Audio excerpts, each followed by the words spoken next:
Hello दोस्तों, कैसे हैं आप। माँ बारई जय इष्ट देवता। माँ बारई आप पर अपनी कृपा बनाए रखे। अगर आपको मेरी कथा अच्छी लगे लाइक कीजिए, सब्सक्राइब कीजिए, कमेंट कीजिए और शेयर कीजिए। तो मैं आप लोगों को आगे की कथा सुनाती हूँ। अनंत बेली स्थल एवं तजोमय प्रसाद। गौरी के दक्षिणी प्रवेश द्वार अर्थात योनिमंडल की सीढ़ियों के पास अनंत बेली का मंदिर है, जहाँ फाल्गुन कृष्ण चतुर्दशी की शिवरात्रि पर 4 खाम के लोग पूजा हेतु एकत्रित होते हैं तथा महिलाएं विशेषकर संतान प्राप्ति हेतु जागरण भी करती हैं।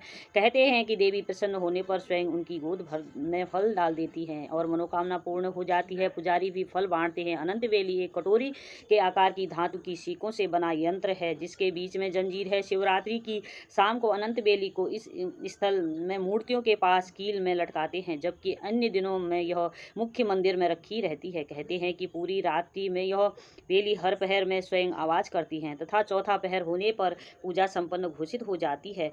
यह बौद्ध धर्म की कालचक्र पूजा की भांति ही समय के अनंत चक्र को व्यक्त करने वाली पूजा है। पहले इस दिन रात्रि को 4 खामों की 4 अलग अलग अग्नि धुनियाँ जलती थी, किंतु आजकल एक साथ मिलकर भक्ति की जाती है। अनंत बेली स्थल में पहले सदा अग्नि प्रज्वलित रहती थी और पास के यज्ञ स्थल में यही से अग्नि ले जाई जाती थी, इसीलिए इसे अग्निरण स्थल भी कहते हैं। सुबह गांव वाले देवीधुरा आकर भगवती के नौले से जल व बुरूस आदि के फूल देवी को चढ़ाते हैं। पंडित जजमानों के लिए दुर्गा सप्तशती पाठ वाचन करते हैं। अनंत बेली के नीचे बड़ी खाई पड़ती है। इसी स्थान पर विशालकाय शिला से तेलीय पदार्थ निकलता जो तजोमय प्रसाद कहलाता है। मान्यता रही है कि यह प्रसाद गुफा मंदिर गौरी से यहाँ आता है। उपासक यहाँ पर दोनों हाथों से स्पर्श करके तेलीय पदार्थ माथे में लगाते हैं और पश्चात में माथे को शिलाखंड से स्पर्श किया जाता है।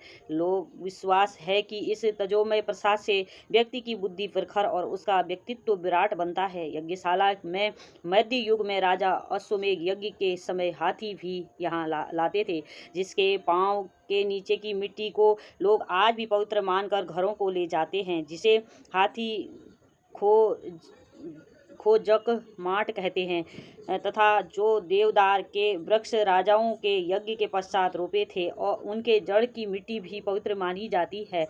देवीधुरा में वाराही माँ के दर्शन के अलावा सिद्धि विनायक, महाकाली, कलुआ, बेताल और भैरव भगवान के दर्शन किए बिना यात्रा अधूरी मानी जाती है। रणशिला एवं अतुलनीय प्राकृतिक आश्चर्य है। गौरी मंदिर के पश्चात करीब 200 गज दक्षिण में एक विशाल ग्रेनाइट शिला पुंज जो रणशिला या भीमशिला कहलाती है। इनमें एक के ऊपर एक पड़ी 3 अलग अलग शिलाएं हैं, जिसमें निचली 2 शिलाएं करीब 22 गज लंबी, 12 गज चौड़ी और 6 गज मोटी हैं। ये शिलाएं जितनी खुले में है उससे अधिक जमीन के अंदर लगती हैं। इनके आसपास 15-20 अन्य छोटी बड़ी महाशिलाएं हैं। शिला के ऊपर करीब 3 वर्ग फीट के पत्थर से बने 2 चबूतरे तथा 2.5 वर्ग फीट के 7-8 वर्गाकार खांचे बने हैं। ऐसा प्रतीत होता है कि सभी खांचों के ऊपर पत्थर के 2 फीट ऊंचे आसन जैसे चबूतरे बने हैं। जिन खांचों के चारों कानों में आसन के पत्थरों को लोहे की 2-2 कीलों से बांधा गया था, जिसके अवशेष आज भी मौजूद हैं। आज एक बड़े चबूतरे या आसान पर सपाट पत्थर है और दूसरे के ऊपर एक गोल छेद वाला छोटा पत्थर है। श्री बचीराम पुजारी जी ने बताया कि इसमें पहले पत्थर से बनी केले की घड़ी थी, किंतु देखने से प्रतीत होता है कि या तो यहाँ पर साधना होती थी या बौद्ध भिक्षुओं को शिला दी जाती थी। पंडित नंदा वल्लभ जोशी के अनुसार पहले यहाँ ध्यान मुद्रा में बैठी एक बौद्ध मूर्ति तथा एक शिव पार्वती मूर्ति थी। शंकराचार्य यहाँ आए और बौद्ध धर्म को उन्होंने कील ठोककर किलित किया, क्योंकि उस काल में बौद्ध भिक्षु व भिक्षुणियों में अनाचार फैल चुका था। अनुचित यह भी है कि सामने के गांव वालों ने इस शिला के दोष से बचने हेतु तांत्रिक पूजा द्वारा इनके भेद लगाया है, अर्थात किलित किया। सीमा बांधी में पर्वतीय लोग घर के सामने ऊंचे पेड़, शिला इत्यादि को अपशकुन मानते हैं। दुर्भाग्य से यहाँ स्थित कई अमूल्य धरोहर वाले पत्थरों अज्ञानतावश को लोगों ने मकानों में चुन दिया है और कुछ मूर्तियां नष्ट या चोरी हो चुकी हैं। शिला के ऊपर एक उखल है जिसमें संभवतः कभी बौद्ध भिक्षु दवा तथा तंत्र साधना हेतु जड़ी बूटियां पीसते होंगे। पास में एक अन्य शिला के ऊपर 1 फीट 2 इंच गहरा उखल है जिसमें आजकल पुजारी यदा कदा मंदिर के अनाज कूटते हैं। ऊपरी वसद शिला के बीच में एक लंबी दरार है। दरार वाली शिला की सतह के एक सिरे में तीसरा अपेक्षाकृत छोटा पत्थर पड़ा हुआ है, मानो यह दरार को बढ़ने से रोकने हेतु रखा गया हो। तीसरी छोटी शिला में 5 के आकार के छेद बने हैं। लोग विश्वास है कि इस शिला को भीम ने यहाँ रखा है और लोग इन्हें भीम की अंगुलियों बताते हैं। ये सभी निशान निश्चित ही बहुत पुराने प्रतीत होते हैं। संभवतः चंद राजाओं के काल में किसी तंत्र साधना हेतु इन्हें उकारा गया हो। ऐसा प्रतीत होता है कि यहाँ पहले पूजा स्थल रहा होगा, जो अब नहीं रहा। डॉक्टर राम सिंह के अनुमान के अनुसार यह दरार चौकियों के खांचे बनने से पूर्व पड़ चुकी थी, किंतु दोनों पार्ट इसके काफ़ी समय पश्चात आगे पीछे हो गए। वैज्ञानिक शिला पर आई दरार को मौसम में गर्मी व ठंड पड़ने के कारण उपजी फैलाव व सकुचन क्रिया का परिणाम बताते हैं। भक्त लोग इस दरार में पैसे डालते, डंडे में चिपकाने वाली राल लगाकर पैसे निकाल लेते हैं।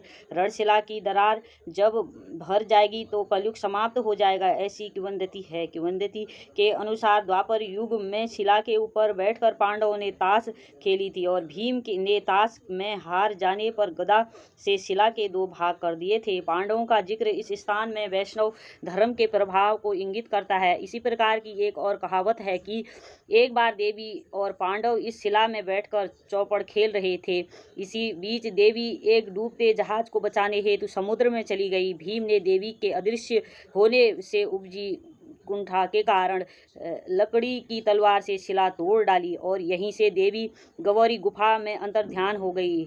लोग विश्वास है कि इस शिला को भीम ने यहाँ रखा था और लोग इन्हें भीम की अंगुलियों के निशान बताते हैं। ये सभी निशान निश्चित ही बहुत पुराने प्रतीत होते हैं। संभवतः मध्य युग में किसी तंत्र साधना हेतु इन्हें उकेरा गया हो। ऐसा प्रतीत होता है कि यहाँ पहले पूजा स्थल स्थित होगा, जो अब नहीं रहा। रणशिला के ऊपर चढ़ने के लिए पत्थर की सीढ़ियाँ बनी हैं और शिला से कोई गिर न पाए इसके लिए लोहे की ग्रिल लगाए हैं, जिसके भीतर करीब 50 आदमी समा सकें और रणशिला से उत्तर व पश्चिम दिशा का बहुत ही मनोहारी प्राकृतिक दृश्य दिखता है। यहाँ से दक्षिण में स्थित देवगुरु पर्वत श्रृंखला एवं अन्य पहाड़ियों का भी उत्तम दृश्य मिलता है। रणशिला के आगे संस्कृत महाविद्यालय परिसर है, जहाँ पहाड़ के माथे से होता हुआ दक्षिण दिशा के गांवों की ओर एक रास्ता जाता है। इस रास्ते में 2-3 किमी तथा टहलने पर दक्षिण पर्वत श्रृंखला व गांवों का सुंदर दृश्य मिलता है। रणशिला के